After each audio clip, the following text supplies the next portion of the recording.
नमस्ते बच्चों, my self Jaiswal sir. हम पढ़ रहे हैं क्लास 10 साइंस इलेक्ट्रिसिटी।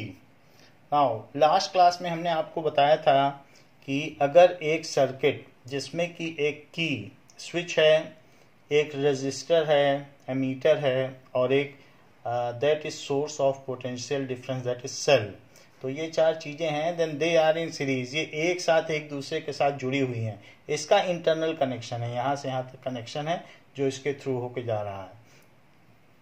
तो जब हम इसको ऑन करते हैं तो ये एमीटर इसमें रीडिंग देता है। तो ये एक सीरीज में जुड़े हुए हैं, दीज आर इन सीरीज। ये एक पूरा लूप है। तो ये पूरा आप लूप देख रहे हैं, ये भी तो एक वायर है येलो कलर का। So this is a loop. Now इसमें एमीटर रीडिंग दे रहा है। वहीं पर इस एंड से जो रजिस्टर है वोल्ट मीटर जोड़ा गया है एंड अदर एंड से ये जोड़ा गया है। ये चीज पैरेलल में हो गई क्योंकि रजिस्टर के साथ हमने वोल्ट मीटर ऐड किया है। तो यहां से इसको कनेक्ट किया है, यहां से इसको जो प्लस एंड है उसको माइनस से कनेक्ट किया है और ये प्लस फिर इधर से होता हुआ ये प्लस में चला गया है। तो प्लस से शुरू होते हुए प्लस, फिर माइनस, फिर प्लस, फिर माइनस और इसी तरीके से माइनस की तरफ माइनस। तो दिस इज द कनेक्शन। जब हम इसको ऑन करते हैं तो वोल्ट मीटर को रीडिंग देनी चाहिए, बट वोल्ट मीटर में इंटरनली कोई डिसकनेक्शन होगा जिसकी वजह से इसमें रीडिंग नहीं आ रही है। उसको बाद में चेक कर लिया जाएगा, but you should see the connection how it is given. So यहाँ पर हमने एक एंड को रजिस्टर के एक एंड को वोल्ट मीटर के एक एंड से कनेक्ट किया है और दूसरे एंड को दूसरे से। तो इस तरीके से volt meters are always connected in parallel while ammeters are connected in series. इस तरीके से काम किया गया है। Now we will see that Ohm's law. Now we should see what is Ohm's law.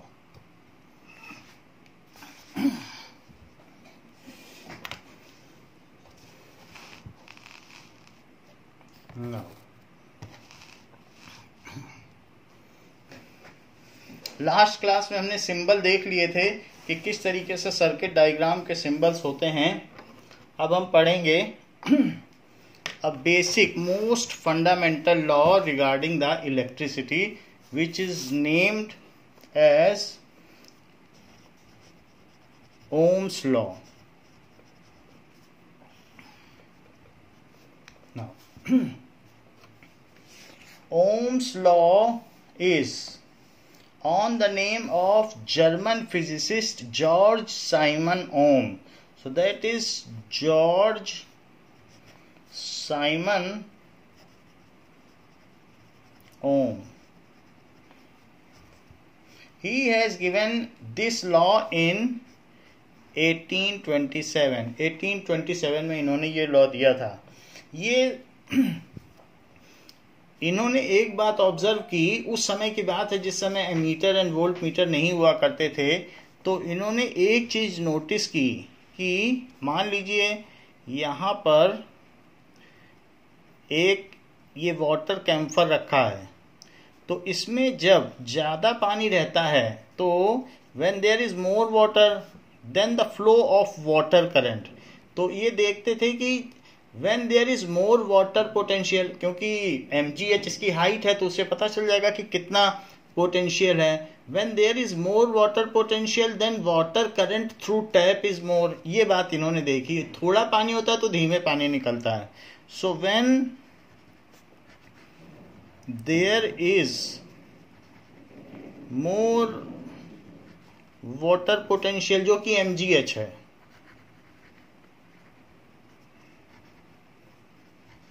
then water current through tap, तो water current निकलती है, पानी की भी एक करंट होती है। तो water current through anything which is following is called current. Water current through tap is more। ये बात इन्होंने ऑब्जर्व की कि बच्चे जब ज्यादा पानी होता है और वहां का टैप खोलते हैं तो ज्यादा पानी निकलता है। So it has promoted him to allocate the same fact, apply the same fact on electric circuits. तो उस समय उन्होंने क्या किया कि एक रेजिस्टेंस लिया और इसके अलावा एमीटर तो उस समय नहीं होता था, तो अभी आजकल के सर्किट में हम एमीटर बना रहे हैं, बट उस समय एमीटर नहीं होता था। तो आप लोग जब लैब में प्रैक्टिकल करेंगे तो वहाँ एमीटर होगा और की रहेगी, और की के बाद there are a number of cells connected in series, ऐसा।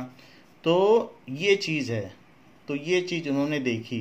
तो अब अगर मान लो कि इसको इन्होंने यहाँ पे कनेक्ट कर दिया, यहाँ भी कनेक्ट किया जा सकता है, तो ऐसे कनेक्ट करने पे सिर्फ एक सेल आ पाएगा। So if this is connected to A cell, B cell, C cell और डी सेल, तो अलग अलग सेल हैं and each is of 2 volt. 2 volt ammeter में जो प्लस की तरफ है, तो प्लस की तरफ ये प्लस हुआ और ये माइनस हुआ, ऐसा हुआ। अच्छा, इसके अगेंस्ट में हम क्या कर सकते हैं, एक वोल्ट मीटर लगा सकते हैं, जैसे कि अभी हमने आपको दिखाया कि जो बल्ब था उसी पर हमने वोल्ट मीटर लगा दिया था। तो इन्होंने ये देखा कि जब थोड़ा सा पोटेंशियल है, मान लो यहाँ पर आपने इसे टैप कर दिया, यहाँ पे इसको कनेक्ट कर दिया, तो ये सारे सेल बाईपास हो गए। अब ये बाईपास हो गई, ये तो हट गई, यही मेन सर्किट रह गया, ये तो बाहर रह गया ना। तो when there is less potential, जब पानी कम है तो थोड़ा सा धीरे धीरे पानी बहेगा। तो इन्होंने इसको हाथ से टच कर करके देखा उसमें कितना झटका आ रहा है। So whatever shock he has felt, तो when he has connected single cell, तो 2 वोल्ट इसका वैल्यू हुआ, और तब उन्होंने देखा कि देयर इज लेसर करंट। फिर जब उन्होंने इसी को यहाँ ना कनेक्ट करके अब 2 सेल एक साथ ले लिए, यहाँ कनेक्ट कर दिया, तो इसको ना लेकर के फिर ये कनेक्शन लिया, तो 2 सेल आ गए ना एक साथ में, तो अब ऐसा कनेक्शन दे दिया ये सेल, तो ये पूरा एक कनेक्शन हो गया। फिर ये वाला नहीं रहा, फिर यहाँ से कनेक्शन हो गया, तो 2 सेल आ गए। तो उन्होंने देखा अब 4 वोल्ट हो गया है, तो 4 वोल्ट के केस में इन्होंने देखा करंट भी डबल हो गई। जब पानी डबल करोगे तो करंट डबल हो जाएगी। फिर इसके बाद इन्होंने क्या किया कि इसको अब यहाँ कनेक्ट कर दिया, तो इधर कनेक्ट करने के बाद अब ये 3 सेल आ गए, तो 3 सेल सीरीज में, तो 2 + 2 + 2 6 वोल्ट। तो उन्होंने देखा करंट ट्रिपल हो गई। व्हेन पानी इसमें ट्रिपल हाइट तक कर दिया जाए तो वाटर करंट भी 3 गुना तेजी से निकलेगी। तो ये बात इन्होंने देखी और इस पर एक लॉ स्टेट किया कि जब जब, जैसे कि इन्होंने अपना ऑब्जर्वेशन क्या देखा कि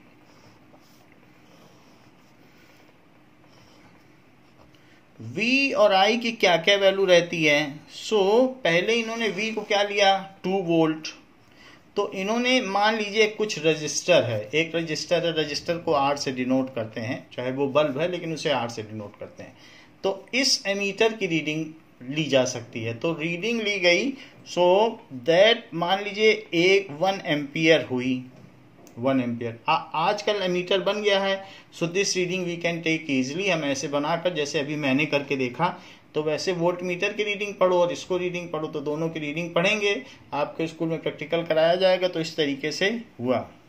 तो ये बात उन्होंने देखी जब मैंने 4 वोल्ट लगा दिया, यानी 2 सेल ले लिया, रेड वाला कनेक्शन, अब इस पॉइंट पे जोड़ दिया, इसे हटा दिया, वही वायर या वही जॉकी को, ये जॉकी कहलाती है जो अलग अलग पॉइंट पे कनेक्ट हो सकती है। सो जॉकी, उसको कहीं भी कनेक्ट कर लो, यहाँ कनेक्ट कर लो, यहाँ कनेक्ट कर लो, यहाँ कनेक्ट कर लो, या यहाँ पे डी के बाद कनेक्ट कर लो। तो इसको वहीं पर हुक किया जा सकता है, क्लिप होती है वो, वहाँ बस वहाँ पर आप उसको चिपका दीजिए वायर पे। तो जब 4 वोल्ट लिया गया तो करंट डबल हो गई। When potential difference is double, क्योंकि पोटेंशियल डिफरेंस, जो पोटेंशियल सेल का पोटेंशियल डिफरेंस है या इलेक्ट्रोस्टैटिक पोटेंशियल है, वो यहीं तो ड्रॉप होगा।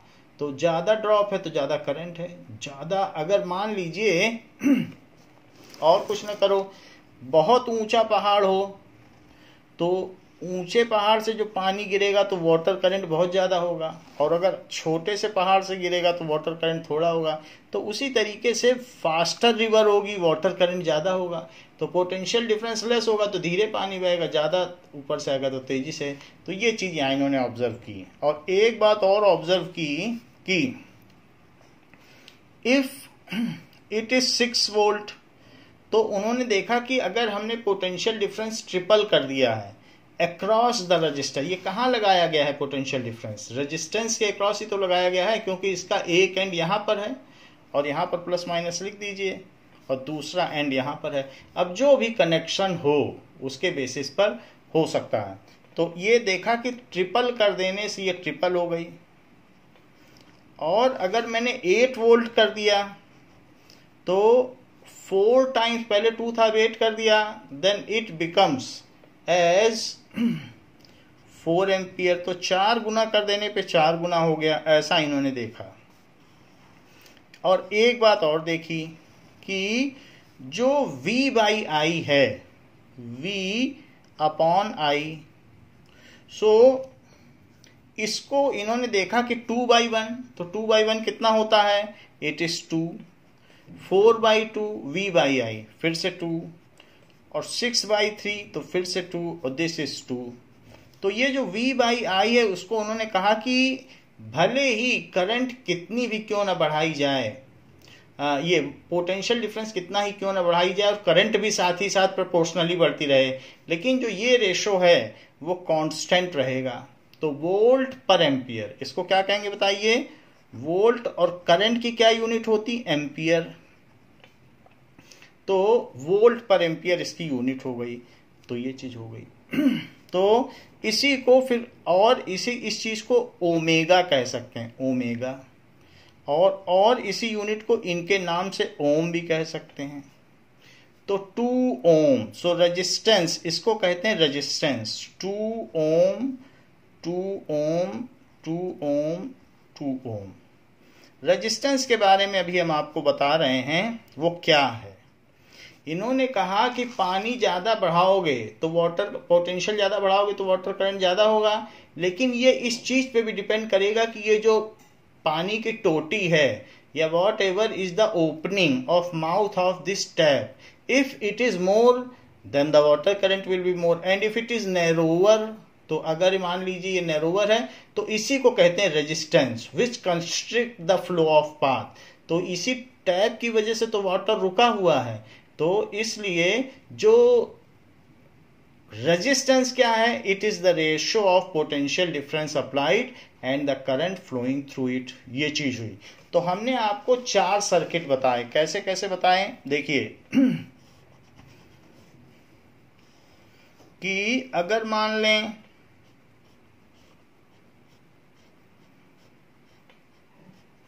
और यहां एक एमीटर लगा दें, और एमीटर लगाने के बाद मैं इसे यहाँ कनेक्ट करूँ, तो ये सारी चीज़ें फिर वेस्ट हो जाती हैं। ये एमीटर है, ये प्लस और ये माइनस और ये V। तो इसकी जो वोल्ट मीटर है इसकी रीडिंग आएगी 2 एम्पियर और इसकी रीडिंग आएगी 1 एम्पियर, क्योंकि सिर्फ 1 सेल ही लगा है 2 वोल्ट का। और यहाँ पर एक की लगा दो जो ऑन है, और करंट की डायरेक्शन अवश्य दिखाएं, और साथ में प्लस और माइनस अवश्य लगाएं, और इसे R लिख दें। तो ये पहला फिगर है, फर्स्ट ऑब्जर्वेशन। तो ये फर्स्ट ऑब्जर्वेशन हमने दिखाया, ठीक है। करंट की डायरेक्शन सभी में दिखाई जाएगी, यहाँ पर भी करंट दिखाना है। करंट जो भी सर्किट डायग्राम के डिसिप्लिन हैं वो पूरे होंगे।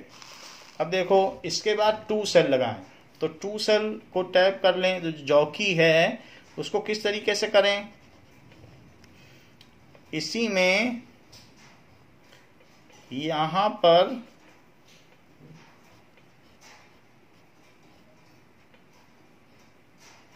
ऐसे, तो ये जॉकी अब यहां पर कनेक्ट कर दें, यहां पर कनेक्ट कर दें। तो जॉकी यहां कनेक्ट कर लिया तो 2 सेल कनेक्ट हो गया। ये एमीटर है तो प्लस माइनस, और इसके पैरेलल में एक वोल्ट मीटर लगा दीजिए जिससे कि पोटेंशियल ड्रॉप निकाला जा सके इस रजिस्टर पर। तो ये प्लस है और ये एंड माइनस है, इसमें फ्लो करने वाली करंट आई है। तो यहाँ पर ये वोल्ट मीटर रीडिंग देगा, क्योंकि 2 वोल्ट और 2 वोल्ट मिलके कितना हो गया 4 वोल्ट, तो ये 4 वोल्ट की रीडिंग देगा और ये 2 एम्पियर की रीडिंग देगा, यानी करंट इस सर्किट में 2 एम्पियर है। ये तो सेकंड केस हो गया, तो ये फर्स्ट केस, ये सेकंड केस। अब थर्ड केस देखो, थर्ड केस में क्या होगा कि ये देखिए, सो ऐसे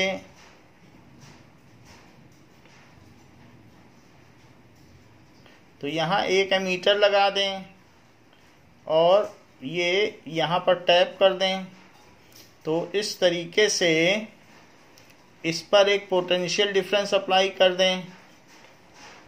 तो ऐसे हमने कर दिया, ये R है, इसमें एक की भी लगा दें, तो की तो लगानी होगी, की ऑप्शनल है, वरना सीधा भी फिर नहीं तो जलता ही रहेगा की नहीं लगाएंगे तो आई करंट अगर इसमें फ्लो कर रही है तो 2 वोल्ट 2 वोल्ट 2 वोल्ट, तो अब ये 6 वोल्ट इसमें शो करेगा, और ये प्लस माइनस, तो ये करंट इसमें फ्लो कर रही है, तो इसमें 3 एम्पियर, यानी पोटेंशियल डिफरेंस को 3 गुना कर देने पर करंट भी 3 गुनी हो जाती है। पोटेंशियल डिफरेंस वाटर पोटेंशियल को 3 गुना कर दो, mgh, हाइट बढ़ाते चले जाओ, तो जितनी हाइट बढ़ाते चले जाओगे उतना ज़्यादा पानी निकलेगा।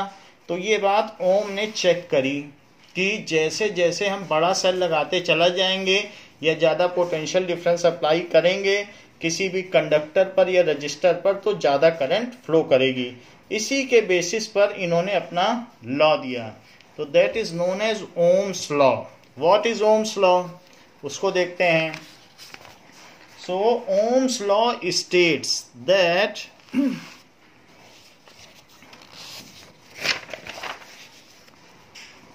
now Ohm's law states that the electric current flowing through a metallic wire, electric current flowing through a metallic wire,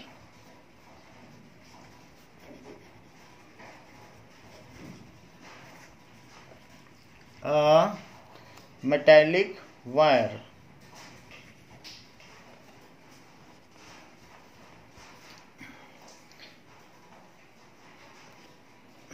so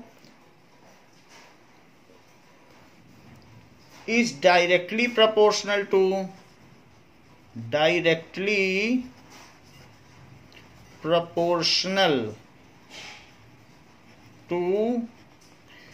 potential difference applied across its end.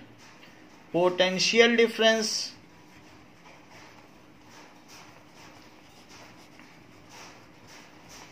applied across its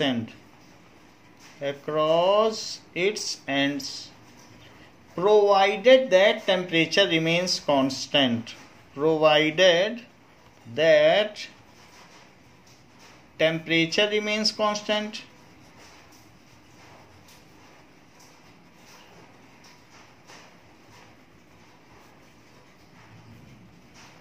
ये बात कही कि अगर टेम्परेचर को constant रखा जाए, external condition very न की जाए, तो अगर आप पोटेंशियल डिफरेंस डबल करोगे तो करंट भी डबल होगी, जैसा कि हमने वाटर के कैम्फर में देख लिया। सो ये बात इन्होंने कही, दिस इज ओम्स लॉ। देखो फिर से पढ़ो कि जो करंट फ्लो करेगी वो डायरेक्टली प्रोपोर्शनल है to potential difference. If potential difference, सीधी बात इन्होंने कही कि current is directly proportional to potential difference. ज्यादा करंट हो जाएगी, पोटेंशियल डिफरेंस ज्यादा करोगे। If potential difference is doubled, double आप पावर का सेल लगा दो तो डबल करंट हो जाएगी। If potential difference across end of conductor, resistor भी तो एक कंडक्टर होता है, इज डबल्ड, उसको डबल कर दो, then electric current also doubles. Electric current also doubles, ऐसा कहा। यानी V और I प्रोपोर्शनल है। अगर V को डबल कर दिया, ये हमने पीछे भी देख लिया है, तो एक प्रोपोर्शनलिटी कांस्टेंट भी होना चाहिए। So V is equals to IR, where R is the proportionality constant, where R is the proportionality constant, proportionality constant है, called resistance of circuit, resistance of resistor। जो रजिस्टर लगा है, कोई भी बल्ब लगा हो तो उसका रेजिस्टेंस है। जैसे देखो, भले ही आपने बड़े चौड़े चौड़े वायर लगा रखे हों, लेकिन उसमें एक इतना रजिस्टर बहुत पतला है, वो जगह ही नहीं दे रहा जाने के लिए करंट को, तो इतना पतला है। तो अब इस पूरे सर्किट में से कितनी करंट फ्लो करेगी, ये इस बात पे डिपेंड करेगा। ये डिटरमाइनिंग फैक्टर हो गया रजिस्टर। तो रजिस्टर ये बात करेगा कि भाई हमारे में से तो दो ही जा सकते हैं, तो आप लोगों में से आप दो निकलो। भले ही इतना चौड़ा सर्किट आपने बना दिया, बिल्कुल कंडक्टर अच्छा सा कॉपर लगा दिया, और लेकिन रजिस्टर टंगस्टन का है। W टंगस्टन होता है कि नहीं, टंगस्टन। तो आपने रेजिस्टेंस लगा दिया, W होता है टंगस्टन का वर्ड, तो ठीक है। तो नाउ टंगस्टन का आपने रजिस्टर लगा दिया, तो जितने इसमें से इलेक्ट्रॉन जा सकते हैं उतने ही तो पूरे में से जा सकेंगे, क्योंकि अगर किसी एक राउंड सड़क है और एक पतली सी गली है, तो जो उस पतली सी गली से जितने लोग जा पाएंगे उतना ही तो पूरे सर्किट में से जाएंगे। तो वही चीज है, डिटरमाइनिंग फैक्टर कौन हुआ, ये R।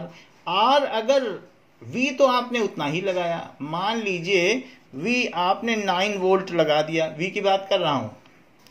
तो अगर R बड़ा है, तो अगर मान लीजिए R 10 ओम है, अभी हमने पीछे बताया कि नहीं, R क्या होता है, ओम में होता है, तो करंट कितनी होगी 0.9, क्योंकि मिल करके तो यही बनना है, मिल करके तो ये 9 एम्पियर हो जाएगी।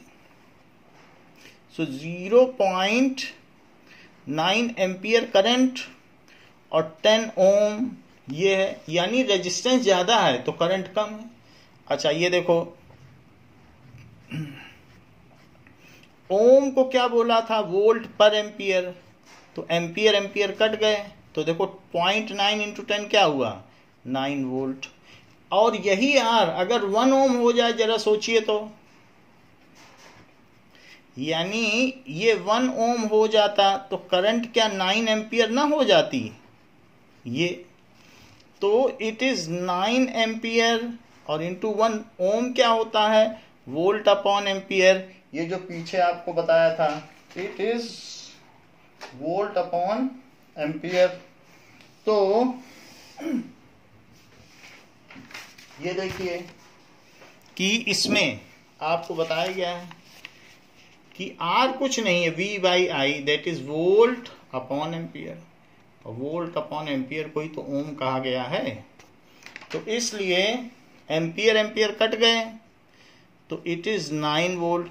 मेरा कहने का मतलब है, अगर आपने यहां पर बहुत चौड़ा टैप ले लिया है, ब्रॉडर, तो रेजिस्टेंस कम हो गया, देयर इज लेस हिंड्रेंस, खूब पानी आएगा, करंट ज्यादा हो जाएगी, वाटर करंट। और अगर आपने यहां पर नैरोवर टैप लिया है, रेजिस्टेंस ज्यादा लिया है, तो करंट कम होगी। When resistance is more than the current is less. क्यों, क्योंकि रेजिस्टेंस और करंट का प्रोडक्ट ही पोटेंशियल डिफरेंस अप्लाइड है। बाहर की जो बैटरी है वो तो नहीं बदल सकोगे, वो तो 9 वोल्ट की ही है। तो अगर रेजिस्टेंस ज्यादा है तो करंट कम होगी, और रेजिस्टेंस कम है तो करंट ज्यादा होगी। तो ये चीज होती है। आपको मालूम है कि आपके घर में सबसे ज्यादा रेजिस्टेंस किसका होता है, जो 0 वाट का नाइट बल्ब होता है उसी का होता है, क्योंकि इतना रेजिस्टेंस है कि करंट जा ही नहीं पाती है, वो टिमटिमाता रहता है। और सबसे ज्यादा और सबसे कम रेजिस्टेंस किस में है, स्टीम आयरन, जिससे आप कपड़े प्रेस करते हो, क्योंकि खूब करंट जाती है और खूब बिजली उसमें यूज होती है। तो रेजिस्टेंस कम होगा तभी करंट ज्यादा होगी, और करंट बहुत सारे इलेक्ट्रॉन आएंगे तो बहुत सारी एनर्जी लेके आएंगे, और बहुत सारी एनर्जी लेके आएंगे तो स्टीम आयरन से कपड़े प्रेस करो। तो ये चीज होती है। रूम हीटर का खूब कम रेजिस्टेंस है, तो 0 वाट के बल्ब का सबसे ज्यादा है। तो बात आप समझ लीजिए कि आर कुछ नहीं है, ये इस मटेरियल की प्रॉपर्टी है जो यहाँ रजिस्टर है, बाकी तो सब कॉपर है, लेकिन ये नैरोवर एंड डिटरमाइन करेगा कि कितने इलेक्ट्रॉन जाएंगे। सो सबसे पहली बात और सबसे मेन बात है ओम्स लॉ। सीधी सी बात है कि current flowing through a metal wire is directly proportional to potential difference applied across its end. Current flowing through metal wire is directly proportional to potential difference applied across its end. तो यहाँ जो ये potential difference है, एक positive है और एक negative है, ये इसी पे तो अप्लाइड है। यहाँ तो आप रास्ते में तो पैसे गिराओगे नहीं, सारा ड्रॉप यहीं पे होगा, किसी स्टॉल पे जब जाओगे बल्ब पे ही सारी बिजली खर्च हो जाएगी। तो इस तरीके से फिर से पढ़ें, the current flowing through a metallic wire is equals to the potential difference applied across its end. तो इस पर जो पोटेंशियल डिफरेंस अप्लाइड है उसके प्रोपोर्शनल है। ज्यादा डिफरेंस अप्लाई करोगे तो ज्यादा करंट होगी, ज्यादा ऊंचा पहाड़ होगा तो पानी की धारा बड़ी तेज बहेगी गंगोत्री से, ये चीज है। ये बात कही गई provided that the temperature, external temperature न बदले, ये बात कही गई कि टेम्परेचर नहीं बदलना चाहिए। So current flowing through metallic wire is directly proportional to potential difference applied. ये कोर कॉन्सेप्ट है इस चैप्टर का, ओम्स लॉ के लिए ही ये चैप्टर बना है, समझ लीजिए ये इतना इंपॉर्टेंट है। सो ज्यादा करंट होगी, current flowing through a conductor is directly proportional to potential difference applied. तो जो बैटरी लगाओगे उस उतने ही वोल्टेज का पोटेंशियल डिफरेंस अप्लाइड है। ज्यादा वोल्ट की बैटरी लगाओगे तो ज्यादा करंट होगी, और 1.5 वोल्ट का लगाओगे तो आपका खिलौना धीरे चलेगा। वहीं आपने 1.5 वोल्ट के लगा दीजिए यानी 6 वोल्ट, तो देखो उसमें कितनी लाइट आ जाती है। और 220 वोल्ट पे कोई चीज लगा दो तो घर जगमगा जाएगा। तो ज्यादा पोटेंशियल डिफरेंस लगाओगे तो ज्यादा करंट होगी। अच्छा, इसमें R क्या है? R is proportionality constant called the resistance of register, it is property of material. तो ये रेजिस्टेंस है। जैसे हमने देखा कि नल की टोटी ब्रॉडर हो या नैरोवर हो, उस बात पर भी करंट निर्भर करती है। सो ये ओम्स लॉ हो गया। ओम्स लॉ के बारे में तो स्टेटमेंट तो पूछा ही जाता है, फिर ये ओम्स लॉ का मैथमेटिकल फॉर्म है, ये इसका एक स्टेटमेंट है, ये है mathematical forms of Ohm's law.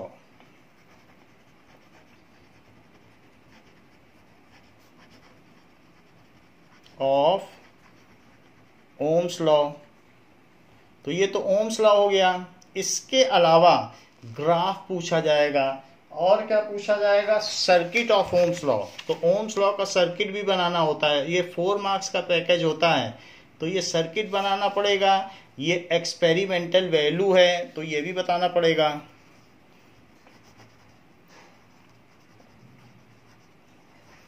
ये वैल्यू जो भी हैं ये बताना पड़ेगा। अब ग्राफ भी पूछा जाएगा। So make circuit diagram, state Ohm's law, ठीक है, right it's mathematical form and also make the graph of Ohm's law.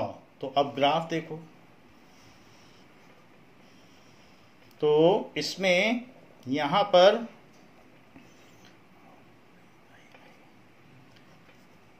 ये V और ये I ले लो। V हमेशा Y एक्सिस में लिया जाएगा और V, अब आप इस ग्राफ में देखो कि क्या क्या चीजें हैं।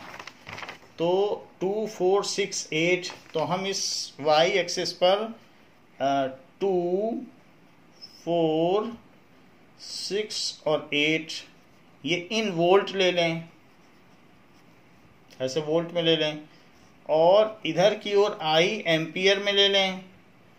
तो इट इज 1, 2, 3 और 4, इस तरीके से हमने एम्पियर में ये ले लिया। तो जब आपने कोई सेल नहीं लगाया, मेरा कहने का मतलब सेल ही मत लगाओ, कुछ ना लगाओ, तो क्या करंट फ्लो करेगी? कुछ करंट नहीं फ्लो करेगी। तो 0 वोल्ट लगाओगे तो 0 एम्पियर।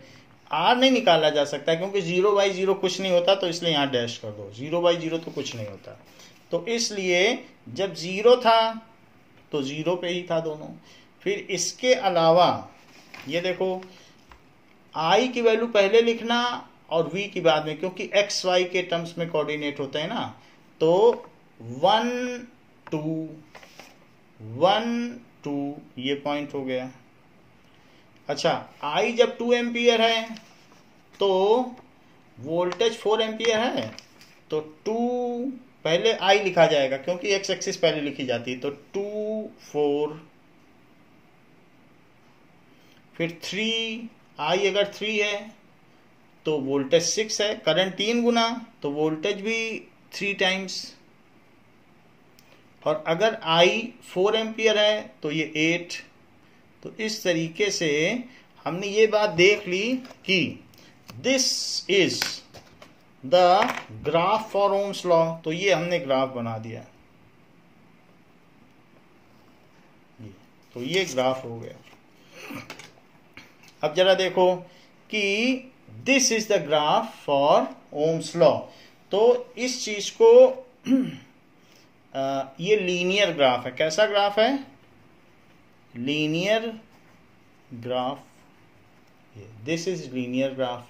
तो अब यहां पर आप देख लीजिए कि लीनियर ग्राफ क्या शो करेगा कि जैसे जैसे V बढ़ेगा डबल होगा, तो वैसे वैसे करंट भी डबल होगी। यही चीज लीनियर ग्राफ शो करता है। सो लीनियर ग्राफ शोज दैट कि R is constant. Linear graph क्या शो करेगा कि linear graph shows that resistance of resistor is constant है। जैसे कभी 9th में क्या आपने y is equals to 3x का ग्राफ बनाया है? तो y is equals to 3x का लीनियर ग्राफ होता है कि नहीं होता है? अब वो ओरिजिन से जाएगा, क्योंकि 0 0 रखोगे तो वो भी सेटिस्फाइड है। तो बताओ y बाई एक्स क्या होगा? 3। तो बताओ y बाई एक्स, जैसे यहां पर v बाई आई है, तो v बाई आई यहां पर जैसे y बाई एक्स 3 एक कांस्टेंट है, तो वैसे ही, और ये लीनियर ग्राफ है क्योंकि this is the linear equation, तो इसका ग्राफ लीनियर होगा। तो यहां पर इसे, तो ये कांस्टेंट है तो उसी तरीके से r भी कांस्टेंट होगा, क्योंकि जब यहाँ y बाई एक्स कॉन्स्टेंट है तब ये लीनियर ग्राफ हुआ। तो हमारे केस में v बाई आई जो कि r है, तो r भी कांस्टेंट होना चाहिए क्योंकि हमारा ग्राफ लीनियर बना है। देख लो, तो बताओ यहाँ पर v बाई आई करोगे तो r आएगा कि नहीं?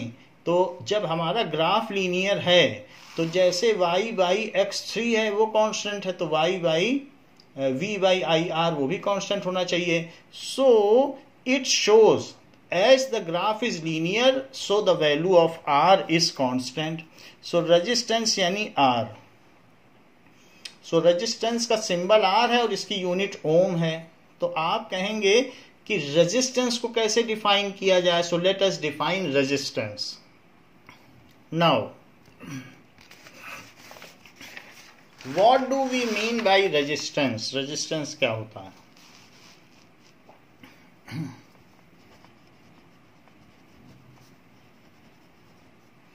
देखिए, V is proportional to I. It is by Ohm's law. Ohm's law की वजह से V is proportional to I, जितनी पोटेंशियल डिफरेंस बढ़ाई जाएगी उतना ही करंट बढ़ जाएगी। तो Ohm's law से ये हुआ। So V is equals to IR, where R is the resistance of material. Where R is resistance of material, ये चीज है। तो R क्या हुआ? V by I.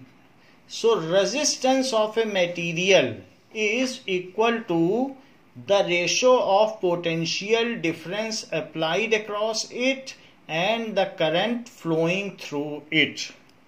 Resistance of a material is equal to the ratio of potential difference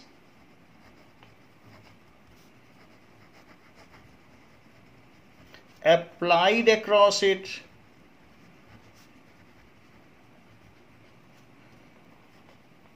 and current flowing through it, electric current, इन्हीं दोनों का तो रेशो है।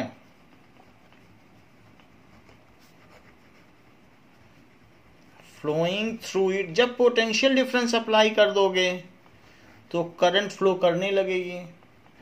सो किसी भी एंड पर, अब आप यहीं देख लो कि मान लीजिए एक आपके पास कोई ट्यूब है और उसके दोनों तरफ पोटेंशियल डिफरेंस अप्लाई कर दो, तो क्या इस दो बीकर में वाटर करंट नहीं फ्लो करेगी? तो करेगी। पोटेंशियल डिफरेंस जब जब रखोगे तो वाटर करंट फ्लो करेगी, high potential to low water potential. ऐसे ही हमने क्या किया, एक सेल लगा दिया किसी रजिस्टर पर, तो इलेक्ट्रिक करंट फ्लो करेगी। सो रेजिस्टेंस इन दोनों का रेशो है कि पोटेंशियल डिफरेंस अप्लाइड और ये। तो अगर मान लो करंट बहुत ज्यादा फ्लो कर गई तो समझ लेना उसका रेजिस्टेंस बहुत कम है, ये क्योंकि इससे जो फ्लो कर रही है वो करंट है। तो जान लेना ये बहुत चौड़ा पाइप है और पोटेंशियल लगाया और करंट खूब अच्छे से फ्लो कर रही है, तो जान लेना कि वो चौड़ी टैप है, टोटी बहुत चौड़ी है, रेजिस्टेंस कोई खास नहीं है। और बहुत सारा पोटेंशियल लगाने पर भी करंट मामूली रही, 0.01 एम्पियर। तो वोल्टेज हाई और डिनोमिनेटर छोटा तो रेजिस्टेंस हाई। ये सब डिनोमिनेटर पे डिपेंड करता है। करंट अगर बहुत फ्लो कर रही है, आराम से फ्लो कर रही है, तो सोचना रेजिस्टेंस कम है, क्योंकि डिनोमिनेटर बड़ा हो गया ना। अब करंट कम है, पोटेंशियल डिफरेंस वही लगाओ, और करंट किसी में कम हो रही है, तो क्यों कम हो रही है? जरूर उस रजिस्टर का रेजिस्टेंस ज्यादा है और वो करंट को फ्लो नहीं करने दे रहा। तो ये चीज है, it is the ratio. Now अब रेजिस्टेंस ऑफ ए मटेरियल किस किस चीज पे डिपेंड करेगा? मान लीजिए कि अगर आप लेंथ ऑफ वायर ऐसे कर दें, तो ये लेंथ ऑफ वायर एक रजिस्टर की इतनी है और आप लेंथ ऑफ वायर इसकी डबल कर दें, ये डबल कर दें, एक की L और एक की 2L। तो डबल अगर रेजिस्टेंस कर दोगे तो डबल लेंथ कर दोगे तो रेजिस्टेंस भी बढ़ जाएगा, क्योंकि ये तो हिंड्रेंस है ना resistance. So if length of wire is doubled, मान लीजिए आपने कैम्फर में या अपने नल में पानी की टोटी में एक वाटर ट्यूब लगा रखा है, पानी का पाइप, और वो यहाँ से ले जाओ आप बहुत दूर, घंटा घर ले जाओ या 10 किलोमीटर दूर, तो उसमें से जो पानी गिरेगा वो कितना धीरे धीरे गिरेगा। तो लेंथ जैसे जैसे बढ़ाओगे वाटर करंट कम हो जाएगी। और नल में छोटा सा 10 सेंटीमीटर का ट्यूब लगाओ तो कितनी तेज पानी आएगा। तो अगर आपने ट्यूब छोटा रखा है तो वाटर करंट ज़्यादा होगी, और ट्यूब बड़ा कर देने पर वाटर करंट कम हो जाएगी। तो इस तरीके से रेजिस्टेंस ज़्यादा है, ये किस बात पे डिपेंड करता है? एल पे। If L increases, length of resistance या length of resistor wire increases, then the resistance increases. Double कर दोगे तो डबल हो जाएगा resistance. If resistance is directly proportional to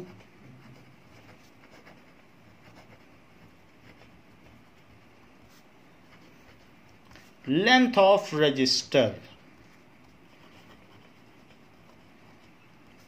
तो जो आपका रजिस्टर है उसकी लेंथ कितनी है उस बात पे डिपेंड करेगा। नाउ अब देखिए लेंथ ऑफ रजिस्टर, तो पहली चीज हमने बता दी, लेंथ ज्यादा करोगे तो रेजिस्टेंस बढ़ जाएगा, और रेजिस्टेंस बढ़ने का मतलब समझते हो? रेजिस्टेंस बढ़ जाएगा तो करंट कम हो जाएगी। डबल लेंथ का वायर लगा दो किसी चीज में, करंट आधी हो जाएगी। मैं इस तरीके से समझाऊं कि मान लीजिए ये सारे सिस्टम आपने वही रखे और यहाँ पर एक एमीटर लगा दिया, यहाँ पे स्विच भी लगा दो, और ये L लेंथ है, और मान लो यहाँ 1 एम्पियर करंट है, ये 2 वोल्ट है। और आपने दूसरी बार क्या किया, वायर की लेंथ डबल कर दी और कुछ नहीं बदला। ये एमीटर भी लगाया हुआ है, ये 2 वोल्ट भी है और यहाँ ये सब भी है। हाँ, इसकी लेंथ डबल कर दी और ये एमीटर है। तो जब लेंथ डबल कर दी तो रेजिस्टेंस डबल हो गया। पहले इसका रेजिस्टेंस R था, तो अभी इसका रेजिस्टेंस कितना हो जाएगा 2R, क्योंकि लेंथ डबल करने से रेजिस्टेंस भी डबल हो जाएगा। तो अब ओम्स लॉ क्या कहता है कि अगर इसमें कुछ करंट I फ्लो कर रही है, तो नए केस में हमें नहीं मालूम कितनी फ्लो करेगी, I डैश मान लो फ्लो करेगी, पता नहीं कितनी करेगी। लेकिन यहाँ देखो, तो यहाँ पर पता चलता है कि V is equals to IR, V is equals to IR। तो अब अगर इसमें I करंट फ्लो कर रही है, ठीक है, तो V कितना है 2 वोल्ट हो गया। अब इसमें देखिए कि रेजिस्टेंस इसका कितना है R है, और करंट को आप अभी कुछ भी मत मानो, मान लीजिए I फ्लो कर रही है, तो I करंट फ्लो कर रही है और रेजिस्टेंस है इसका R कुछ भी आप ले लीजिए, R आप ले लीजिए 1 ओम ले लें। So it is 1 ohm resistor है, क्योंकि रेजिस्टेंस ओम में होता है। तो करंट कितनी हो जाएगी 2/1, तो 2 एम्पियर हो गई। अच्छा, अब दूसरा केस लो। नाउ न्यू R डैश कितना हो जाएगा 2 ओम। ऐसा क्यों लिख रहा हूं मैं, क्योंकि ये लेंथ के डायरेक्टली प्रोपोर्शनल है। लेंथ डबल कर दोगे तो डबल हो जाएगा। ओम्स लॉ फिर लगाओ, करंट भी बदल जाएगी। अब सेल तो वही रहा, सेल नहीं बदला आपने, लेकिन लेंथ बदल दी। तो ये 2 is equals to I dash, हाँ यहां पर लिख दो 2 ओम। सो 2 ओम लिख दिया। तो बताओ I डैश कितना हो जाएगा, I डैश हो जाएगा 2/2। सो I डैश 1 एम्पियर हो जाएगी। ये देखिए, तो रेजिस्टेंस डबल हो गया और करंट आधी हो गई। जब हिंड्रेंस ज्यादा होगा तो करंट अपने आप कम हो जाएगी। मेरा सीधा कहने का मतलब है, if length of wire doubles then the resistance doubles. ये डायरेक्टली प्रोपोर्शनल है, ये सीधा समानुपाती है। नाउ दूसरी चीज भी देखिए कि ये पहला पॉइंट है। सेकंड कि it also depends upon cross sectional area. If cross sectional area of the resistor is more thick wire होगा तो बड़ी आसानी से इलेक्ट्रॉन पास हो जाएंगे, और थिन होगा तो नहीं हो पाएंगे। तो इस केस में रेजिस्टेंस मोर है, R इज मोर, और इस केस में R इज लेस। क्यों? क्योंकि जो इसमें A डैश है वो A से बड़ा है। तो जब बड़ा होगा एरिया तो रेजिस्टेंस कम होगा, आराम से इलेक्ट्रॉन जाएंगे। So resistance of a resistor is inversely proportional to cross sectional area. Area बढ़ाओगे तो अगर बहुत मोटा पाइप लगा दिया तो पानी बड़ी तेजी से आएगा, या टोटी मोटी लगा दी तो आप देखेंगे बड़े आसानी से आप कैंफर से पानी निकालो। तो resistance of resistor is inversely proportional to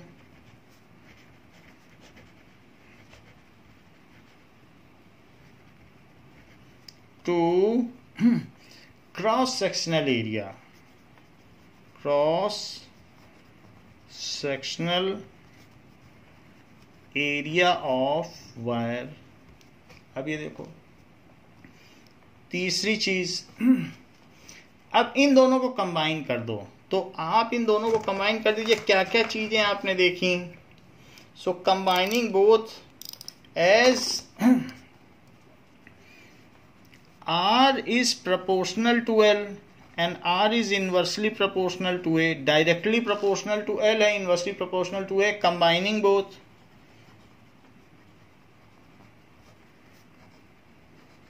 तो R directly proportional to L and inversely proportional to A। L ऊपर रहा, A नीचे रहा। अब ये जो प्रोपोर्शनलिटी है कोई भी चीज़ अगर प्रोपोर्शनल है तो प्रोपोर्शनलिटी कांस्टेंट एक लगाना पड़ता है। जैसे आप पहले क्लास में पढ़ चुके हो ना कि अगर 4 साइड्स हैं वो 2:3:4:5 के रेशो में हैं, तो फिर उन साइड्स को आप 2x 3x 4x 5x नहीं ले लेते हो, मतलब वो रेशो देता है सिर्फ आपको 2:3:4:5। तो ये जो हम एक्स्ट्रा लेते हैं ये रेशो है, तो उस रेशो को हमें एक्चुअल वैल्यू पता तो होती नहीं है, तो उसके लिए हम एक प्रोपोर्शनैलिटी कांस्टेंट ले लेते हैं 2x 3x। तो वैसे ये चीज़ प्रोपोर्शनल है, रेशो में है, तो हमें तो एक कुछ ना कुछ वैल्यू लेनी पड़ेगी, तभी तो हम साइड्स को उसके इक्वेट कर पाएंगे। तो तब हम इक्वेट कर लेते हैं कि ठीक है भाई AB = 2x। तो वैसे प्रोपोर्शनल टू 2 होता है, लेकिन हम कुछ ना कुछ प्रोपोर्शनलिटी कांस्टेंट लेते हैं, x लेते हैं। ऐसे हमने ओम्स लॉ में भी लिया था, उसने कहा ये इसके प्रोपोर्शनल है, उनका रेशो ये है, तो हमने वहाँ r ले लिया था। v is directly proportional to i, तो फिर हमने ले लिया था v = i/r। जैसे यहाँ x लिया है वैसे वहाँ ले लिया था, अब यहाँ फिर से लेना पड़ेगा। तो now r = rho L/A, where rho, इसको RHO कहते हैं, रो ऐसे बनाया जाता है rho. So where rho is proportionality constant, rho is proportionality constant. It is property of the material. It is property of material. ये किस पे डिपेंड करता है? It depends on property of material. क्यों? मटेरियल कैसा है? It depends on property of material.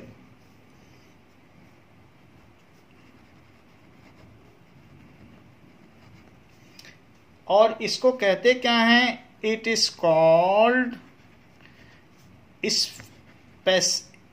It is specific resistance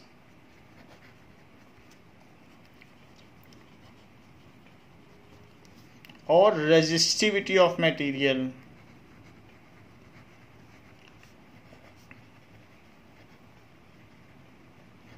मेरा कहने का मतलब है कि जो रेजिस्टेंस है वो लेंथ और एरिया पर डिपेंड नहीं करता, वो इस बात पे भी डिपेंड करता है कि मटेरियल कौन सा लिया गया। आप सिल्वर लोगे तो बहुत तेजी से करंट फ्लो करेगी, कॉपर लोगे तो कॉपर के केस में हमें मालूम है सिल्वर अच्छा कंडक्टर है, उससे कम अच्छा कॉपर है, उससे कम अच्छा एल्यूमिनियम है।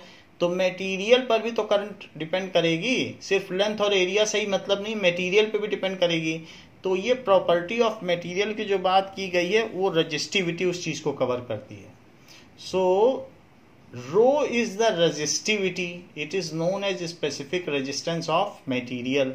तो अब जरा देखें कि इसको रेजिस्टिविटी पर भी डिपेंड है, तो resistance also depends on resistivity of material. तो रेजिस्टिविटी जिस मटेरियल की ज़्यादा होगी उसका रेजिस्टेंस अपने आप ज़्यादा हो जाएगा। सो रेजिस्टेंस, अब ये तीसरा पॉइंट लिख लो कि resistance also depends, also depends, depends का क्या मतलब है? वो डायरेक्टली प्रोपोर्शनल है, ज़्यादा होगी रेजिस्टिविटी तो ज़्यादा रेजिस्टेंस होगा। ऑन रेजिस्टिविटी ऑफ मटेरियल, ये रेजिस्टिविटी ऑफ मटेरियल पर भी डिपेंड करेगा। और चौथी चीज क्या है कि देखो रेजिस्टिविटी तो यहां पर पता चल गई आपको, मान लो रो का फार्मूला आपसे निकलवाया जाए तो R और A ऊपर चला जाएगा, RA/L। ये अच्छा, R की यूनिट क्या होती है? ओम। A की यूनिट एरिया मीटर स्क्वायर और लेंथ की यूनिट मीटर। तो 1 मीटर से ये कट गया तो ओम मीटर, तो इसकी यूनिट ओम मीटर हुई। Unit of resistivity is ohm meter, unit of resistivity is ohm meter, ऐसे है। तो and resistivity is the property of material, ये प्रॉपर्टी ऑफ मटेरियल होती है, अलग अलग मटेरियल की रेजिस्टिविटी अलग अलग होती है। तो ये चीज हो गई, ठीक है। जो मटेरियल ज्यादा कंडक्टिंग है उनकी रेजिस्टिविटी कम होती है, वो क्योंकि कम रेजिस्टेंस ऑफर करते हैं, तो ये चीज है। तो जो रेजिस्टिविटी है, जैसे ये देखो यहाँ पर, तो हम यहाँ देख सकते हैं। इस क्लास के लिए बच्चों इतना ही, अगली क्लास में इसके आगे बताया जाएगा। थैंक यू बच्चों।